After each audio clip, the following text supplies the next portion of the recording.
ti najprej pade na pamet, oziroma kakšni so tvoji spomini na začetke v pekarni? Ja, jaz se jih spomnim kot obiskovalec in sicer tako, da v tistih prvih dnevih, ko je MC nekako najbolj zalaufal, si rabo ene 15-20 minut, da si prišel do WC-ja od vhoda, ne. Takrat je bilo to relativno zanimivo, to je bil prehod iz MKC-ja na Orožnovi v pekarno, nekako ljudje so se preusmerili sem, pa še verjetno kakšni dodatni so prišli. In je res bila tu taka gužva, da je bilo neverjetno, no, mislim, res je bilo, pa srečali smo vse tiste stare face, tako da to nekako nas je kar tu družilo dalje.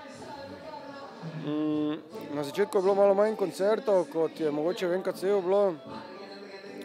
Jaz sem pa prišel v pekarno 98. ko je bil vsaj MC relativno na podnu in smo začeli graditi najprej z fizičnim čiščenjem, se pravi, da smo porihtali šank, pa sanitarije, pa take stvari. Prej si govoril o sceni, da te malo zmotim. Glede na to, da si že zelo dolgo tukaj, si sceno doživljal, jo opazoval, gledal njeno spreminjanje, pa me zanima, kako ocenjuješ današnjo sceno? Govoriva seveda o alternativni sceni. Meni se zdi relativno dobro razvita, ker če primerjamo, kako je to bilo leta 94, recimo, ko se je pekarna zasedla, ko v Mariboru ni bilo ne vem kaj dosti bendov, takrat so še Lačni Franci bili alternativa. Bi rekel danes, da imaš v Mariboru vsaj 20-30 skupin, ki so glede na neki splošni glasbeni okus mladine res alternativci, ne.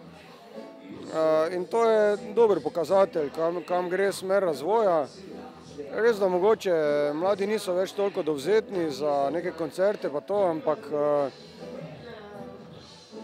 se pa bolj nekako specializirajo te smeri, se pravi, imaš ne vem, metalcore bende, imaš, seveda so pa tudi trendi, ne, v alternativi, ni samo, tako kot v mainstreamu je tudi v alternativi obstajajo trendi, ki jih pač mladi spremljajo, ki jih verjetno narekujejo tudi neke velike skupine, svetovno znane, ki tudi niso nekako mainstreamovske, so pa dovolj komercialne, da pridejo do nas. No, pa da te vprašam, zdaj čisto specifično na pekarno, funkcionira scena trenutno v pekarni ali ne, oziroma glede na sceno izpred 20 let?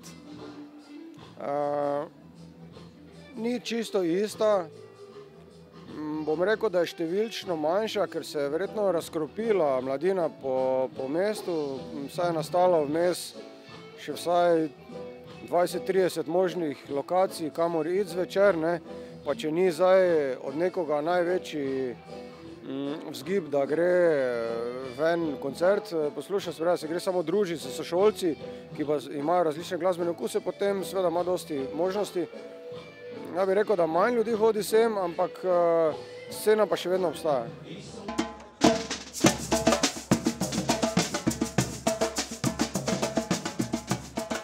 Kaj pa praviš na stigmo, ki jo je pekarna vsaj pred 20 leti imela? Spomnim se grafito, kjer je pisalo nekaj v smislu, da tukaj domujejo čudaki. Kako je danes z tem? Se ljudje še bojijo pekarne? Ta stigma z mojega stališča je nekako dobrodošla tukaj, ne, ker je neki prvi obrambni zid pred mainstreamom, ne, pa pred nekimi izgredniki, pa takrat včasih smo v MKC-ju to pravili šminkerji, ne. Se pravi, da ne derejo vsem masovno, pa delajo probleme, ne, ampak imamo tu neke vrste azil, ki nas mogoče ravno ta stigma neka še malo ščiti, ne. Drugače pa mislim, da je to, da smo že zdavnaj prerasli to stigmo, mogoče res pri tistem najstarejšem prebivalstvu, ker zdaj moraš vedeti, da je tisti folk, ko je hodil sem pred 20 leti, te stigme nima, ne. Oni sprejemajo pekarno tako, kot je in z veseljem, ne. Ti že imajo zdaj otroke večinoma in ti ne bodo nikoli branili svojim otrokom, tako da se pravi, čez 5 do 10 let, ko bodo ti otroci zrasli v najstnike, bo pekarna čisto normalno celo spodbujali. Mislim, da bo vsaj jaz, recimo svoje otroke, pa te, ki jih poznam, bomo spodbujali, da je pekarna varen prostor tudi za zabavo, za druženje, pa bom samo ponosen, če bodo moji otroci hodili sem. Torej, če te prav razumem, pekarni in alternativni sceni napoveduješ svetlo prihodnost. Ja, definitivno. No in še...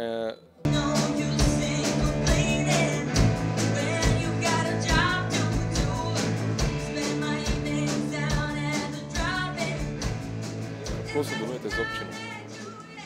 Zdaj relativno dobro, mislim, veš, neke stvari moraš pač iti preko njih, ne, na začetku so obljubljali, pol smo bili, sploh ne znam izraza povedati, neodrasli smo bili, ne, pa tako, neke take malo pod pasom besede so padale, ampak smo se odločili, mi se tudi malo profesionalno gledati na te stvari, ne, in vedno gledati v prihodnost. Zdaj, kaj se je zgodilo, tisti denar je bil izgubljen za obnovo, ok, gremo naprej, ponudili smo za nas ugodno varianto, ki je cenejša za občino in mislim, da tudi sprejemljivejša za občane in jo bodo mestni sveti vsi podprli tudi v prihodnosti.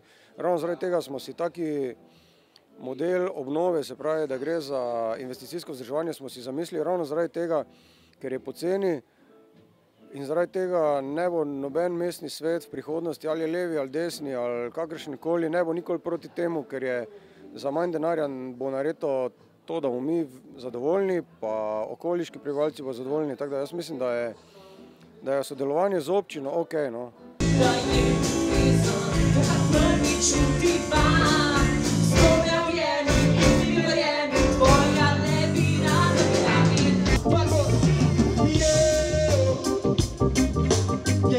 Na